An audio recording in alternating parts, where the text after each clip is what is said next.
Olá pessoal, tudo bem com vocês? Eu sou a professora Amanda e hoje na nossa disciplina de resistência dos materiais a gente vai ver a segunda parte da nossa aula sobre vetores, né? A gente começou a falar na aula passada, a gente viu a definição de um vetor, né? Como é que a gente caracterizava um vetor, a gente viu a diferença entre grandezas físicas e grandezas escalares.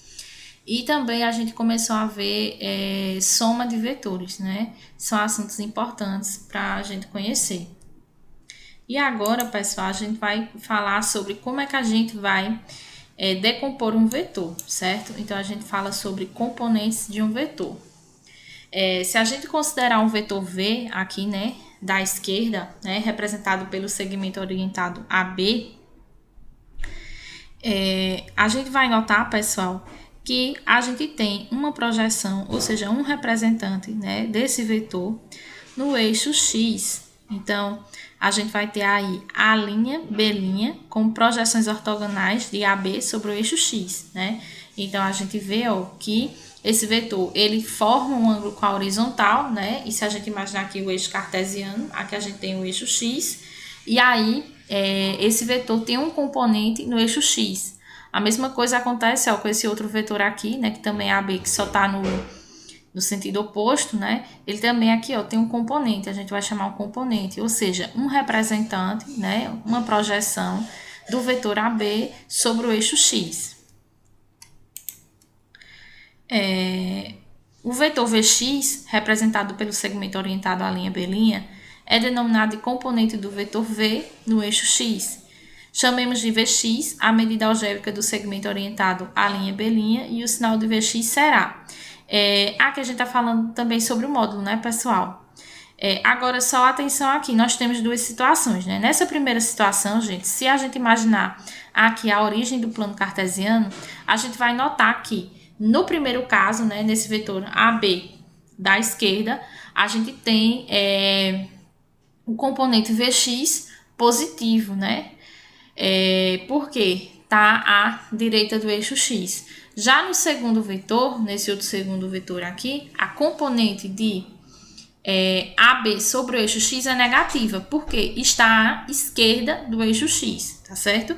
Então, vai ser positivo o Vx se essa projeção for na mesma direção do eixo X, né? E negativo se essa projeção for contrária ao sentido do eixo X. Então, sempre quando a gente for imaginar essa situação, a gente pensa que tem um eixo cartesiano passando aí para ver o sentido, né?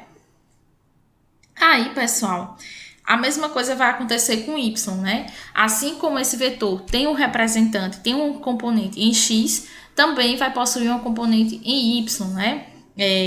De forma análoga, né? Seja θ, o ângulo formado entre o vetor v e o eixo y, na verdade aí tá entre o eixo x, né, pessoal, esse θ, chama-se de vy, o componente do vetor v no eixo y. Então, se a gente imaginar aí, né, assim como a gente viu que possui um representante em x, também possui um representante em y, tá? E aí a gente vai chamar de projeção do vetor v no eixo y.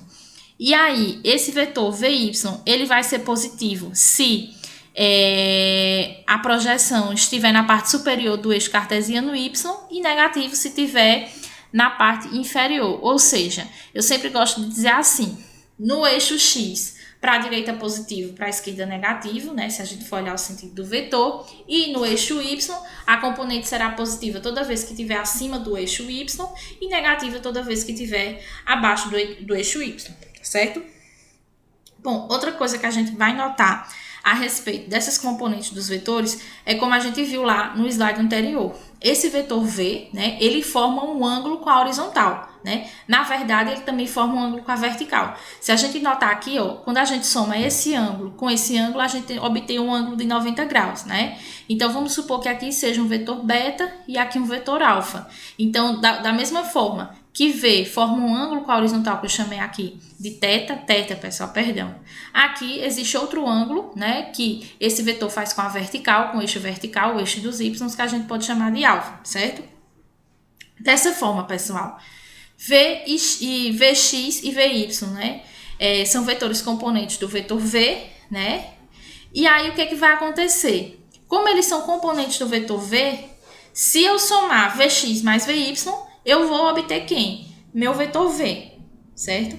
Então, de fato, o que seria esse vetor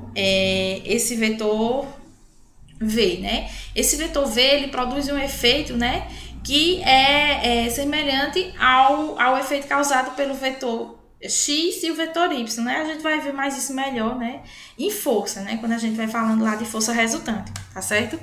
Então, olha só, dessa forma, como a gente tá vendo aí, esse V formando esse θ com a horizontal, a gente pode escrever, né, essas componentes em função desse ângulo. Então, a gente vai observar aqui, ó, Vx, né, ele tá aqui, ó, colado com o ângulo θ, né, portanto, esse Vx é o cateto adjacente, né, e o Vy, que é essa projeção que você vai observar, que é o mesmo tamanho daqui, ó, que é a projeção, né, esse Vy, ele é um ângulo, é o vetor oposto a esse ângulo θ.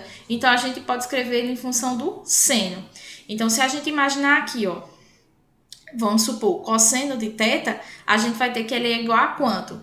Cateto adjacente sobre hipotenusa, ou seja, Vx sobre V. E aí, quando a gente faz meios por extremos, a gente pode escrever Vx em função desse ângulo θ.